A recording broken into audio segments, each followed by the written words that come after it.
What we see in Norway, and it's fairly common in Scandinavia, is an explosive growth in mobile broadband. The usage is going up, the number of users is going up, and that is something we have to handle.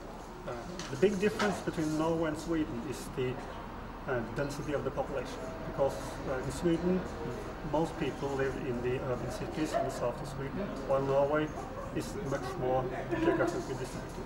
That means that in order to give good coverage on mobile broadband for a big part of the population, you have to cover quite a big geographical area.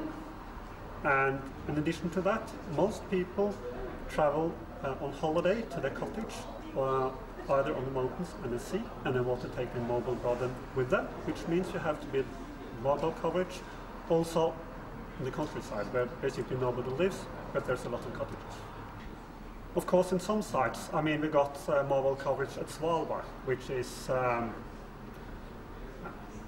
the northernmost place in the earth that people live all the year. And we got a lot of sites in northern Norway where there's a lot of weather, and quite of them are quite remote, so we have to use helicopters and snowmobiles and so on in order to service them. And that is a big thing about building mobile coverage in Norway. You don't just do it in the cities. Manpower is always an issue because the amount of work being done in Norway on the mobile side is quite high. We are swapping the network. Our biggest competitor, Telenor, is doing an LTE rollout, and there's 2 other operators doing network rollout as well, so getting qualified personnel to do the actual field work. It's been hard. We're solving it, but it's something we really focus on. Of course, LTE is a very fascinating technology, and you get really, really high bandwidth with few users. But to be honest, what kind of technology is there out there that support LTE? Currently, it's only donkeys. It's going to be a year before we see any phones at all, at least in some volume. So it's basically a fairly niche product at the current moment. We could have done the same. We could have built a standalone 2.6 LTE network the same way Telenor did, but we thought, no, let's do something different.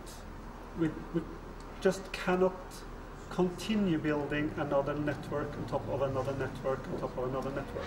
And we know we're doing UMTS 900, we know we're very probably doing LTE 800. And what's the cost going to be? So we said, let's do it completely different. Let's build a common foundation which we can build all current and, at least foreseeable future, mobile radio networks on top of.